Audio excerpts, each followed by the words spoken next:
Plus de 24 heures se sont passées depuis l'opération de représailles iranienne et contrairement aux promesses israéliennes, toujours aucune représaille aux représailles iraniennes. Il faut rappeler que tout de même, ces attaques directes ont lieu depuis le 1er avril, et ce n'est pas un poisson d'avril, mais les Israéliens ont tout de même bombardé le consulat, ou plutôt l'annexe diplomatique de l'Iran à Damas. Donc, s'il paraît qu'il y a une unanimité de façade de nouveau pour Israël au sein de l'Occident, les choses sont un peu plus compliquées tout de même, puisqu'on a les États-Unis, la Grande-Bretagne, la France et d'autres pays qui cherchent à une désescalade et qui disent qu'ils ne vont pas participer à une opération militaire de représailles vis-à-vis de l'Iran. Et d'autre part, il y a aussi des problèmes logistiques. Israël n'a pas d'aviation qui puisse faire l'aller-retour d'un seul trait. Il faut des opérations de ravitaillement au sol au-dessus de la Jordanie ou de l'Irak, et ces pays-là n'offriront évidemment pas leur base pour y procéder.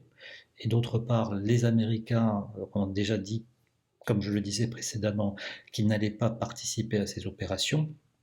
Et d'autre part, il y a même de nombreuses critiques en Israël même, au sein même du cabinet israélien, sur l'opportunité d'une telle opération, qu'il s'agit, tout comme l'opération iranienne, de calibrer afin, d'une part, de ne pas entraîner à une guerre régionale. Au sein du cabinet israélien, on a ainsi vu des ministres d'extrême droite réclamer la démission de Gallant, le ministre de la Défense, tout simplement parce qu'il n'a pas réagi on the spot. Et il réclame une opération de grande envergure vis-à-vis de l'Iran, ce qui est loin d'être acceptable aussi pour Netanyahou.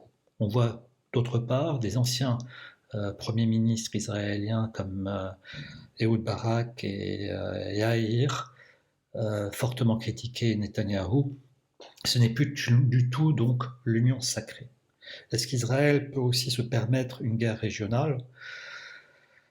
On rentre dans une autre dimension. Là, on n'est plus face au Hamas seulement, on est face à l'Iran. L'Iran possède un certain nombre de missiles balistiques qu'il est très coûteux, et de drones, pardon, qu'il est très coûteux d'intercepter. On a vu que 300 drones iraniens ont été interceptés en majorité, non pas par Aerodrone, mais par une coalition hétéroclite franco-américaine, britannique, jordanienne et ainsi de suite. La moitié au moins ont été interceptés par ces systèmes, et malgré cela, il y a quand même eu 5 missiles qui ont réussi à tomber en Israël. D'autre part, le coût des intercepteurs, l'opération iranienne a coûté quelques centaines de millions de dollars, l'opération d'interception israélienne a coûté 2 milliards de dollars, entre 1 et 2 milliards de dollars pour être plus exact. Les estimations varient. Troisièmement, Israël, depuis le 7 octobre, est confronté à d'importantes difficultés économiques. D'une part, le coût des emprunts a fortement augmenté. D'autre part, au niveau main-d'œuvre, une partie de la main-d'œuvre est mobilisée sur le front. Il y a eu aussi de nombreux Israéliens qui se sont mis en sécurité à l'étranger, et ainsi de suite. Ça veut dire que Israël, déjà le 7 octobre, avait perdu une sorte d'attractivité, et aujourd'hui, par rapport aux menaces actuelles, continue à perdre son attractivité, y compris par rapport aux populations juives qui ne se sentent plus en sécurité là-bas. On a vu cependant, et la dernière remarque, que hier, les autorités israéliennes, militaires israéliennes, ont confirmé que des troupes israéliennes avaient pénétré au Liban, des troupes d'élite, Golani. Ces troupes d'élite ont été confrontées à l'explosion d'une bombe improvisée par le Hezbollah, qui a aussi confirmé ça. Un militaire a été gravement blessé et 3 autres ont été plus légèrement blessés.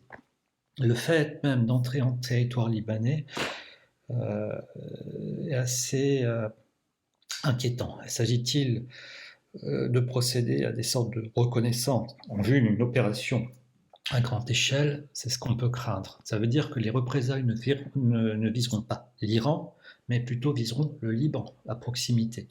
Ce qui est un peu plus logique dans la stratégie israélienne de ne pas provoquer une guerre avec l'Iran et d'autre part de limiter le conflit, mais ça sera le Liban qui fera encore une fois, qui en paiera encore une fois le prix.